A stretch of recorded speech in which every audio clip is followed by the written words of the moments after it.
Good morning and welcome to our 2025 AmeriCorps opening ceremony. On top of that, welcome.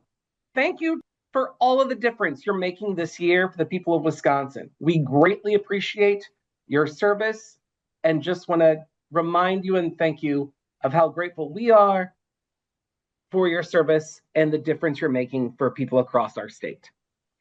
My name is Kyle Clower, and I am the Executive Director of Serve Wisconsin. In our role as the State Service Commission, we promote service and volunteerism across Wisconsin, with our primary focus being our support of AmeriCorps projects and our members across the state.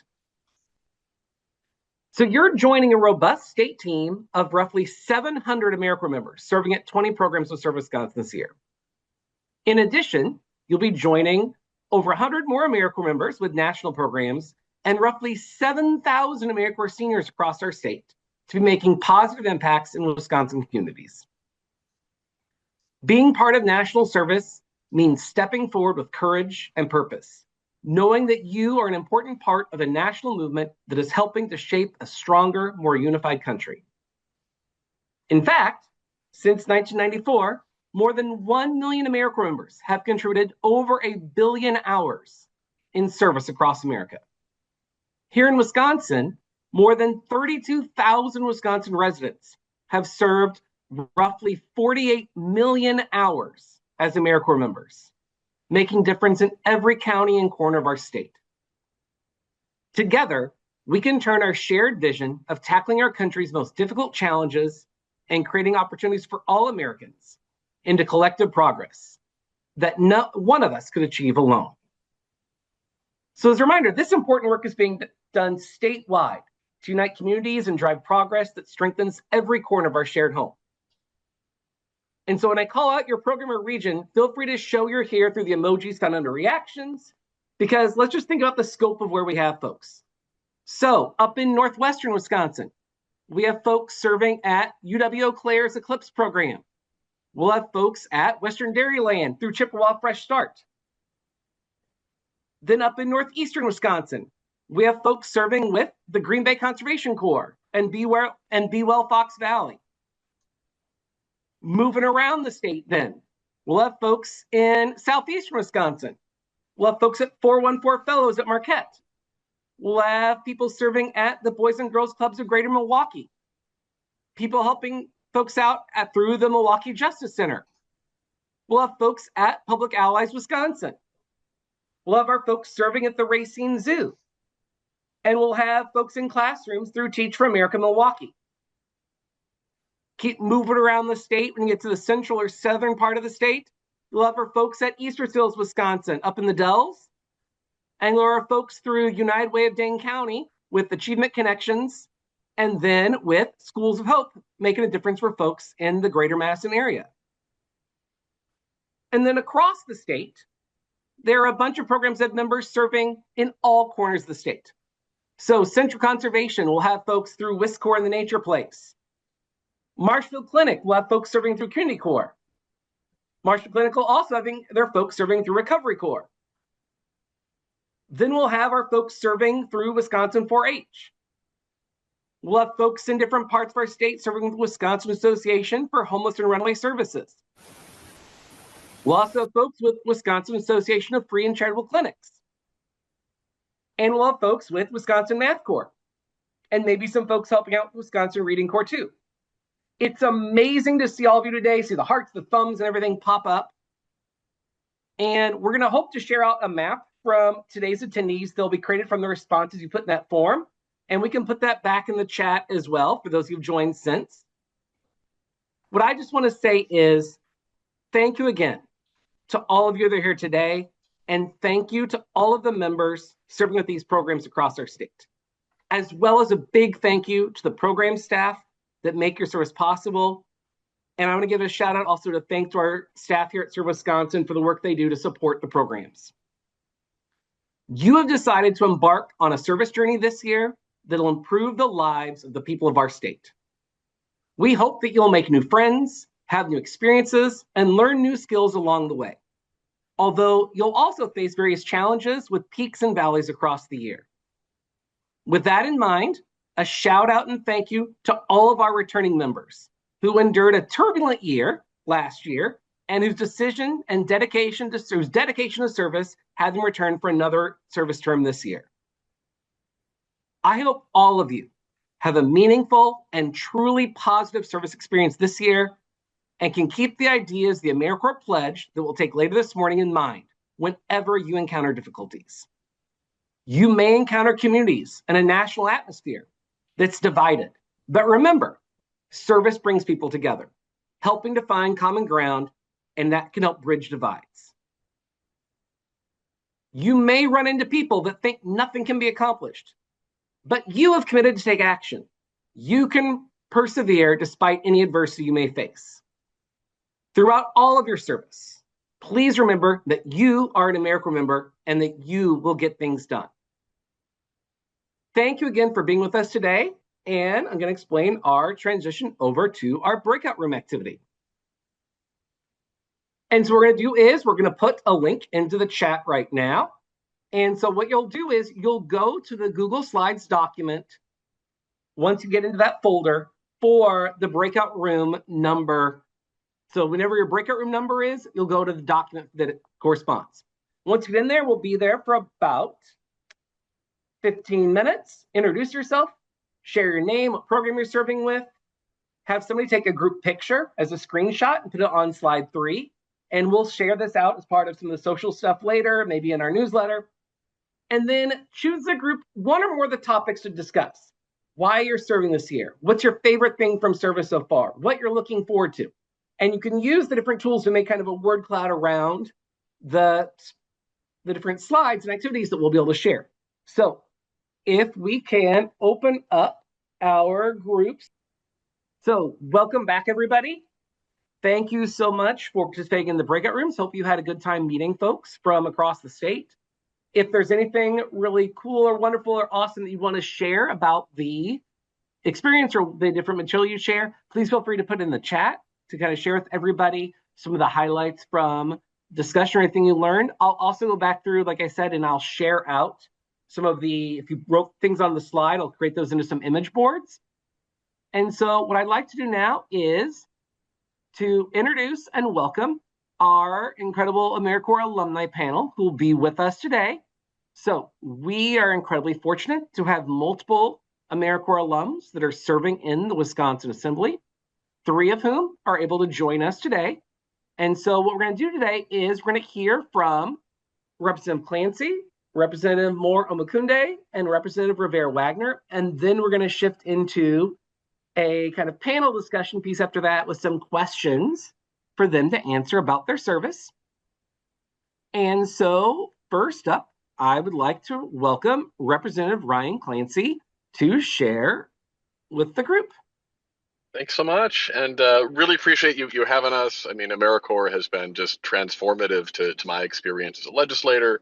My experience in AmeriCorps might be a bit unique. I was teaching from Milwaukee Public Schools about a decade and a half ago, and I was at a really great kind of teacher-led project-based school. So think Montessori, but not entirely Montessori at the high school level. And we had students working on different projects, but kind of towards the same educational goals. And I was privileged to be at a school where we had the same group of 25 or 30 students that we would follow through all 4 years. So we made really close bonds with them. Our school had just moved buildings from the south side to the Grand Avenue building in Milwaukee on 24th and Wisconsin, in something called the Avenues West neighborhood. And the whole school had moved. It was a fair distance away from where the school had been. So students wanted to talk about this new neighborhood. And I asked them what their impressions were of the Avenues West neighborhood. And they were entirely negative. They talked about poverty. They talked about the crime that they assumed was there or that they had seen. They talked about dilapidated buildings and litter. The only positive thing to one student's mind was the proximity to a McDonald's across the street, although he didn't like the litter that it generated. But it struck me that it was not a good thing that these students who would be spending 6, 7, 8 hours a day in this neighborhood had nothing positive to say about it. But frankly, like those sorts of answers kind of reflected what I assumed about the neighborhood too. So I made my AmeriCorps project helping to change that. So what we did was that we had every student research an individual or a community organization within that neighborhood. We had them invite them to the school, and there were a ton of skills here too, right? They were reaching out with phone calls. We had to walk through what that looked like. We had these community members showing up to the school, and then they would interview them in front of the class and talk about, ask them some questions about what they did in the neighborhood, their connections to it, how they were helping to improve it. And it was amazing to see people talk about that neighborhood with a sense of pride and with a sense that they could and that they were making it better. We talked to folks from the Red Cross and a local church and an animal shelter. We talked with people who really cared about their community. And that care for the community carried over. And ultimately, what the project was having those students then write up those interviews into a packet about the community. And I didn't need to, because it was obvious from what the students had shared and written about the new community that they were in, that they had a much different view of it. But I asked after the project what those perceptions were, and they were overwhelmingly positive. They did talk about the poverty, right? But they talked about that not as a conclusion, but as a challenge to be overcome. And they talked about themselves in ways that were part of that solution and could make things better. And it was a radical change of, I think, the students' understanding and my understanding of what that community looked like, but also what community was generally. It taught me to listen better. It taught me to appreciate the exemplary people everywhere in Wisconsin doing great work to benefit our community. And that is something that I absolutely carry with me into my position in public office today. So extremely grateful both for the folks that facilitate AmeriCorps programs and the participants. And yeah, if I could leave you with one piece of advice, it is listen more and figure out the good things that are happening and work to uplift those. That's wonderful. Thank you for sharing that experience and looking at how transformational service can be for the community and how it can change how we view our own neighborhood, how we change the situation we're in and where things are, and then how positive it can make the outcome for folks. And then I think we're going to transition over to now introduce Representative Supreme Moore Omukunde. Let me make sure my audio's on. So peace and blessings, everybody. And a phrase that I've been using a lot is "What up, though?" That is a terminology from folks in Detroit. And what it recognizes is that we're in very trying times and things are happening. But what's happening anyway, though? What's up, though? What are we doing, though? What are we going to do about it, though? So I've leaned into saying, "What up, though?" And every time I meet somebody from Detroit, that's what I say to them, because I know that they know what it means. So I served in Public Allies, Milwaukee, and I was a community empowerment coordinator, because you can't call us organizers when you're serving with AmeriCorps. And so I worked in the Sherman Park Community Association, and I organized block clubs. I organized block clubs and residence councils. And so what we did was we had a 38th through 41st Street block club, and we had a triangle block club, which was the streets of Fond du Lac, Burleigh, and Sherman Park. And so I would go and knock doors and meet people at their homes, and I would invite them to this group that we were organizing, the Friends of Sherman Park club that we were establishing.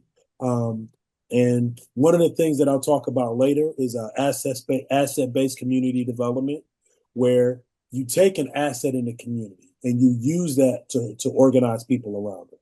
Because I later ran for county board, and I took my experience working with asset-based community development and seeing our parks as an asset to help organize. I used that in my work as a county supervisor when I later ran. But I was there. I served at the Sherman Park Community Association, knocked on a bunch of doors, met a bunch of people. We had this awesome event where we had a harvest fest in the park, and I got to dress up as a ceiling fan, and I had a white T-shirt that said "Ceilings are number one."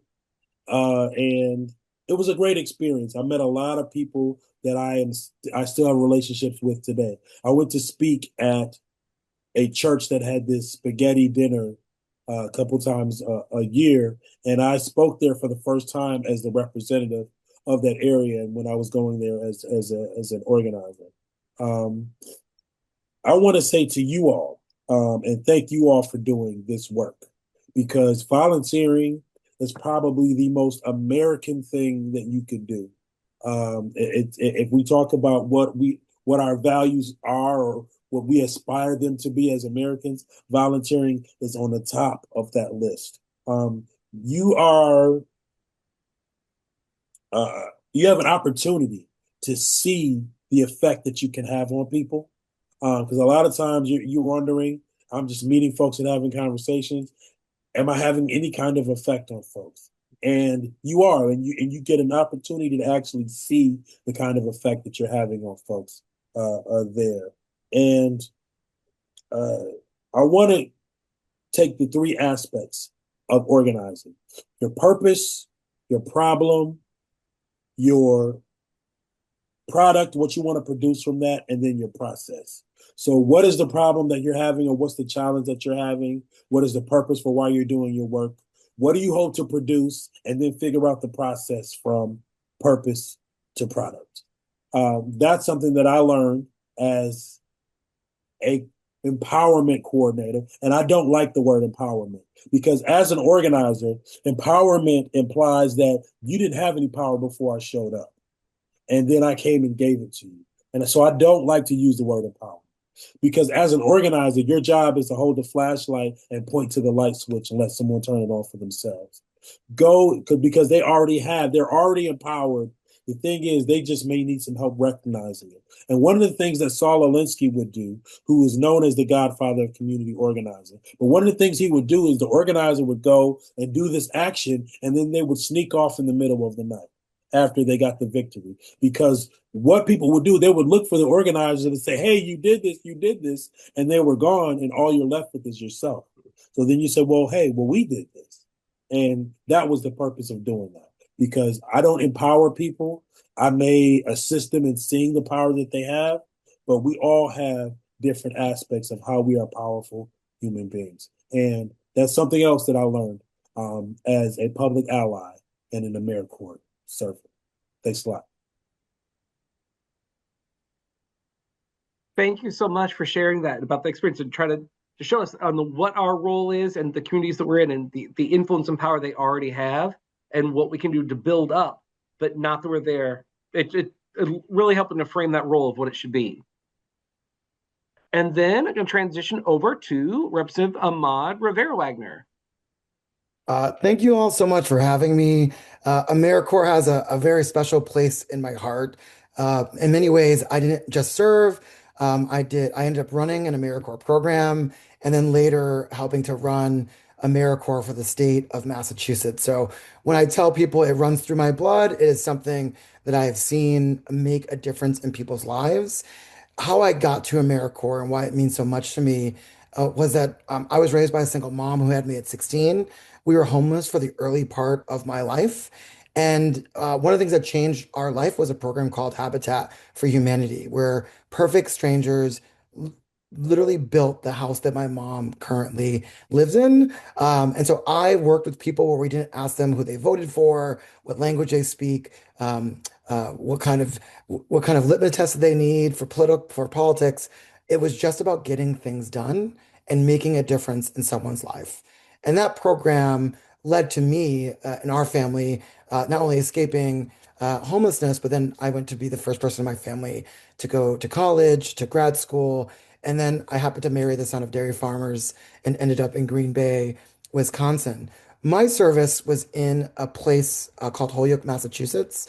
It's a community that had been heavily industrialized, and then manufacturing left that community. So that community, while very proud of itself, often had economic struggles. And so my job was actually to work with the first ever youth commission that the government created to find some really tactics to say, what can we do to make people feel and be connected to their government and government more responsive to their needs? And one of the things I love about AmeriCorps is it puts you in situations that make you reflect and listen, and also learn that necessity is the mother of invention. So one of the ways that we wanted to get folks involved was to have more people get involved in voting. And there was a big gap between the Latino community that made the majority of that community, but was the least part of the electorate.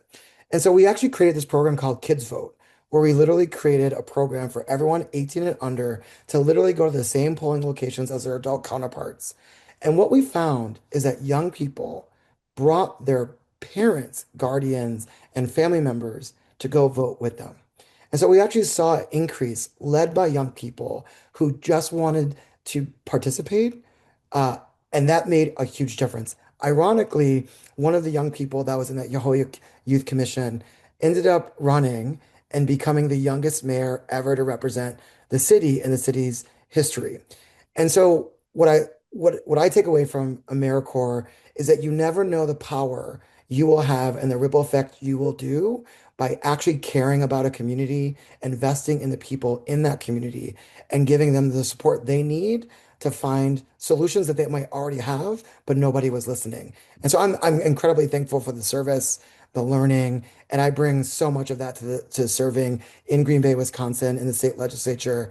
And I'm just incredibly proud that you all have taken the opportunity to serve as your pathway in the future. And so incredibly thankful for all of you and my colleagues and Serve Wisconsin. Thank you so much, Representative, for sharing your story, the impact that service can have, and looking at that amazing transition of you'll see that development in the community and the change that can come through service. So what we're going to do now is we're going to transition over to we have a couple of questions that we pulled for our panel, and whichever one wants to answer first can answer any of the questions.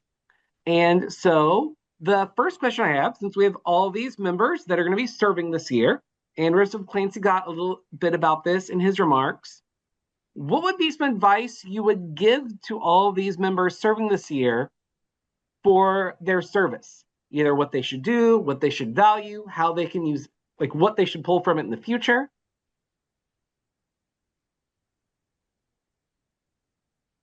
I think I would say, first and foremost, to lean into your work as much as possible.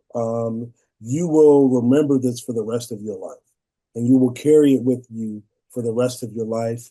When you're talking about, you'll put it on your resume, but when you're in interviews, interviewing for those bigger jobs down in the future, you'll talk about your experience. When they ask you what you've done and how you've impacted people, you're going to talk about your work that you did in AmeriCorps. My mother and my sister both were Vista volunteers.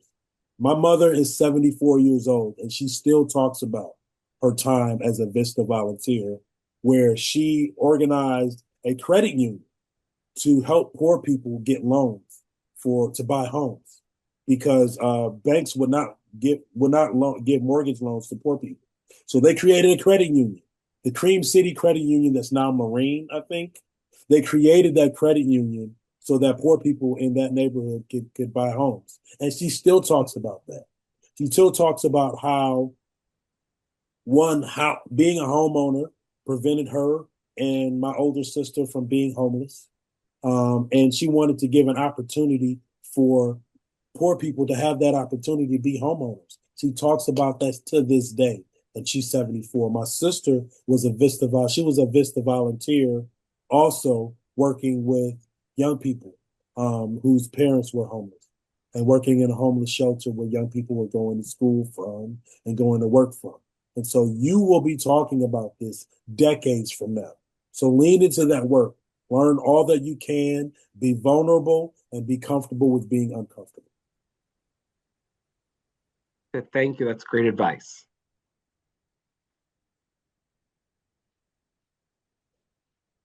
So I guess I talked a little bit about listening.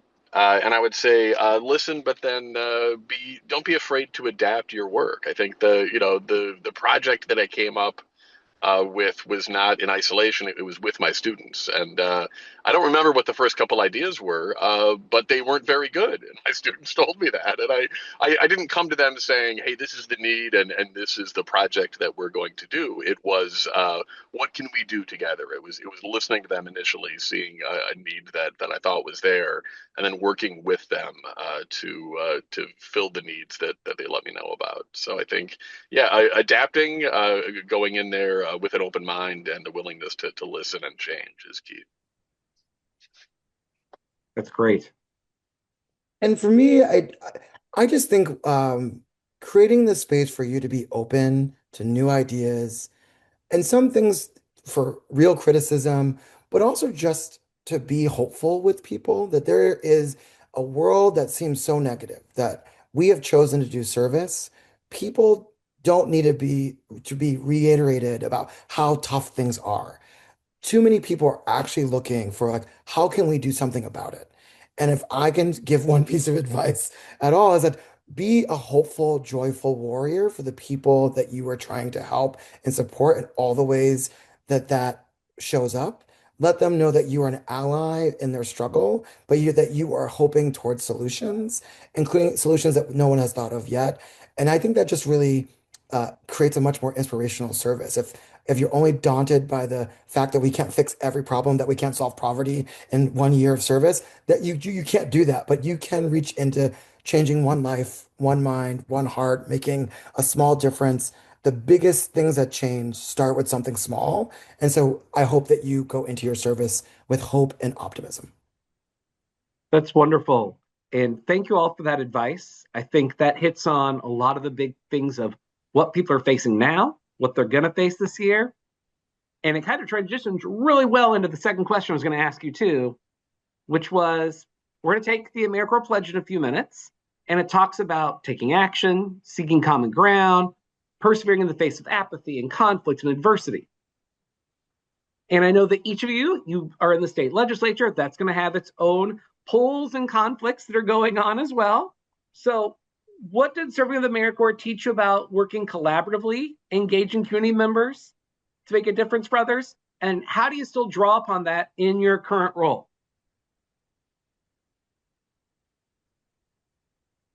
Um, my favorite line of the AmeriCorps Pledge is with faith with apathy, I will take action. And I can't tell you how many people feel like the state legislature is where good ideas go to die. And so you could face that challenge, right? That it feels like people have given up, that there's no hope, that we can't get anything done. And what AmeriCorps taught me is to lead with not only hope, but hope and love is an action. And so we started making a big difference here in our community and finding any ways that we can have wins and with anyone that's willing to work with us. And we're just seeing what that looks like. So in Green Bay, that looks like we've been at over 500 events and met with over 500 community members. We've had over 15 town halls. I've introduced over 23 pieces of legislation because my community wants me to show up even if it seems hopeless. And that by doing that work and creating these things, we can do incredible things, even when it seems not possible. And what I will lean on that is that even if the building struggles, for example, when SNAP benefits were cut in my community, because I turned to my community and not to the state legislature to solve that problem, the entire community stepped up for our most vulnerable people in this community. And so by engaging and finding a way, regardless what direction you're looking in, for solutions that actually impact our community, that is what the AmeriCorps taught me, that it doesn't have to look one way, that the legislature couldn't solve it, but my community was willing to step up. And we are just the reflections of that change and that hope. And so I will always stand by this. My favorite line is faced with apathy, I will always take action. That's wonderful. So I'll go next. So I was organizer with Sherman Park Community Empowerment Coordinator with Sherman Park Community Association. So I was meeting a lot of people and I was meeting them where they were. And if anybody knows anything about Sherman Park in the neighborhood, there's this dividing line on Sherman Boulevard. And everything west of Sherman Boulevard is a little bit more, peachy, if you will. Everything east of Sherman Boulevard is a little bit more challenging. And I was working on that eastern part of Sherman Park. And so a lot of people, you go to them and say, hey, what can I do? Things are going to be the way that they're going to be. I'm not anybody important. I'm not the alderman. I'm not the state rep. I'm not the mayor or anybody. What can I do? And I think the most important thing that I would do was to make sure that those people were coming to meetings. I would say to them, all you got to do is get together, because elected officials respond to two people: the people who give them money and the people who vote for them. So all you got to do is come together consistently, and they will show up. And those people showed up, and they got to voice their perspective and talk to them, etc. And so I would say you have so much power. You have there's so much you can do. There's so much you don't think you can do, but you can. And so these principles, these AmeriCorps principles, and perseverance is really important, a really important one, because especially when you come from certain communities and you look a certain way and you have a certain historical trauma, there are things that you have to do in spite of all of these things. Nowadays, we live in a world where there are those who think that certain people are getting handouts. You got this because you're this gender. You got this because you're this race. You got this because you're that. And you say to them, I got X, Y, and Z because I'm the best of the best, in spite of the things that I had to overcome. In spite of the fact that they don't want Black and brown people serving in certain spaces, in spite of the fact that they don't want LGBTQ plus people present in certain areas. And some people, they want to pretend like they don't even exist. Or in spite of the fact that we have a very patriarchal society that doesn't value the roles and the opinions and the perspectives of women. So in spite of all these things, here I am. And so I have persevered, and I want to tell everybody that I'm around that they too can and should persevere as well. And so these are principles that I take with me to the state legislature. And sometimes it's not about knowing everything. It's just being the right person who has the last word on a decision that has to be made. And AmeriCorps taught me a lot of values so that I am the right person to be making those final decisions. That's fantastic. Thank you for sharing that. That's great. I was surprised to hear that you think there's any conflict at the state, because usually we get along really well and there's nothing weird going on there. For me, my experience really underlined that it was about attacking apathy, because the students in my project, it's not that they didn't care, it's that they didn't think that they had the ability to change the things around them, and they were aware of their communities, they were aware of what was happening, but they didn't think that they had agency. And I think helping them to understand that they had that was a powerful lesson for me, because I think the hardest thing that I deal with as a legislator is people who have given up on the process or on individual systems, and they believe that they don't have the power to change anything. And I think the potential of AmeriCorps really is on a global scale, helping them to care in a way that reflects that they can change things. And that was a big deal. And it was amazing after this project concluded, because it never really concluded, it never really ended. I saw students sticking up for the community to other students who hadn't done that project, being like, no, like don't trash this place, this is ours, and taking some ownership of it. And really, sometimes the stage to caring is anger, and sometimes wanting so badly to have something in your community be better that you're angry about it is such a better place to be, for me at least, than apathy and just saying there's nothing we can do. That's wonderful. And I just want to thank all three of you for sharing with us here, for being with us today.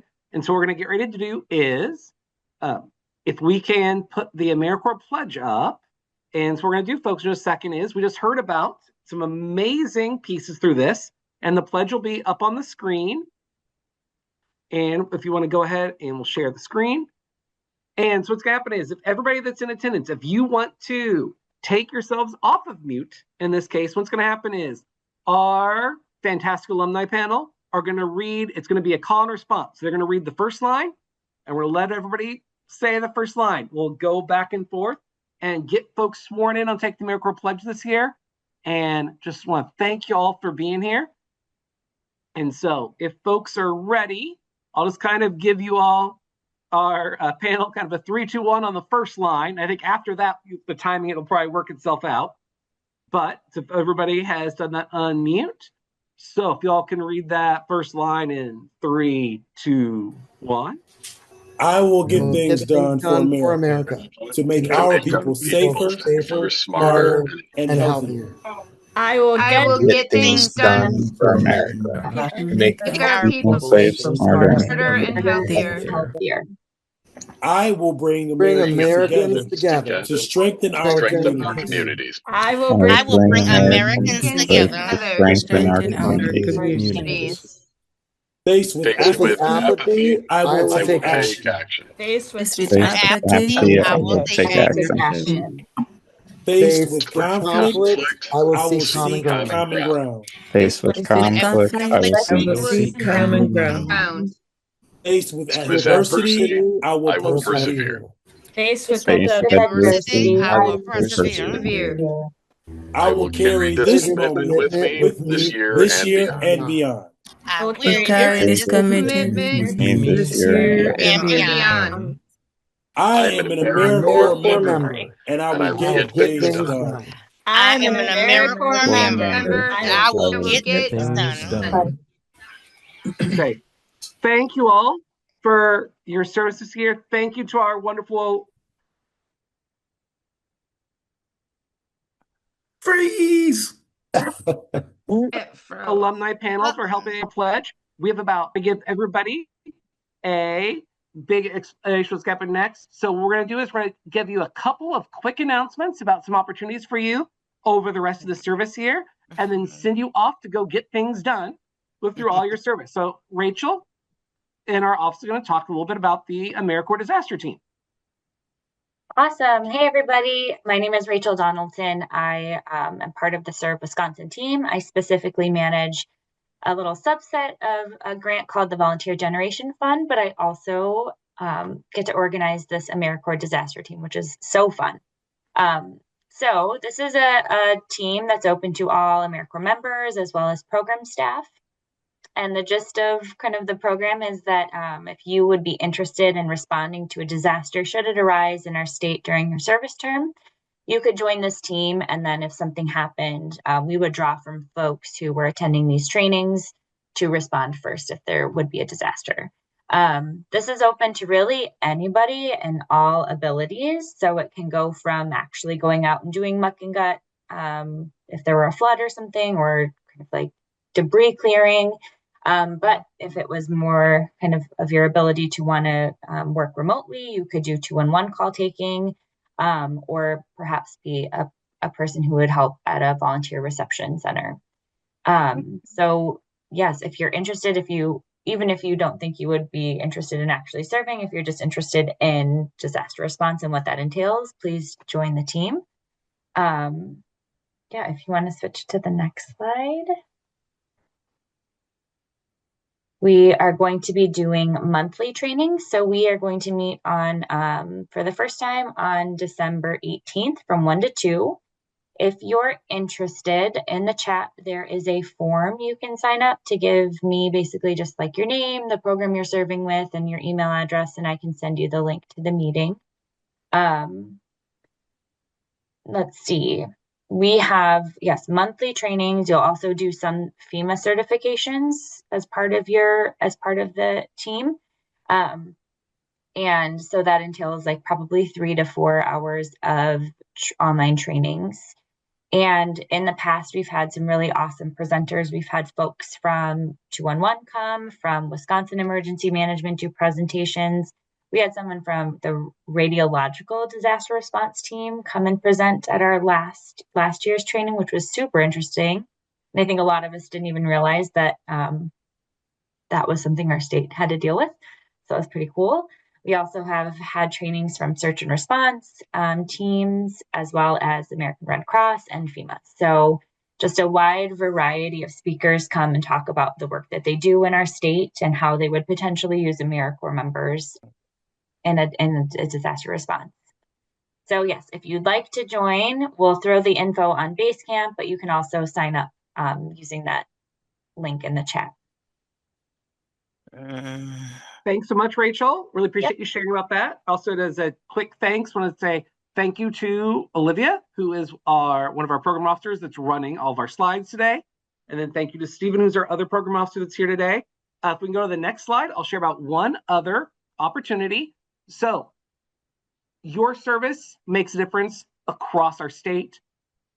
One of the things that we try to do at the commission is to highlight the difference you're making. So your programs are really great about this, but if there's something going on at your service site, through your service, if you want to share it, you can reach out to us and tag us on our social media stuff and we'll reshare it. We're at Serve Wisconsin. If you have things that can go into our monthly newsletter, certain things are going on your site, you can bring those to us. And then if you want to share your service as part of our podcast series, it's called the S Files, and the S stands for service. And you can be part of our podcast series. And you can contact me and I'll set up an interview. I've seen at least one, if not more, people that are here, the returning members that I've spoken to on the podcast. So thank you all for doing it. And just want to say there's another opportunity for you to share your story and try something new out if you've never been interviewed before. And so I think we're going to transition to our last slide. And that last thing is just saying thank you. Thank you for your service this year. Thank you for making a difference. And we look forward to everything you're going to do. We are here to support you. Your programs are here to support you. And you are AmeriCorps members and you will get things done. So go out there and get that stuff done. And we're looking forward to it. Thank y'all for being here today.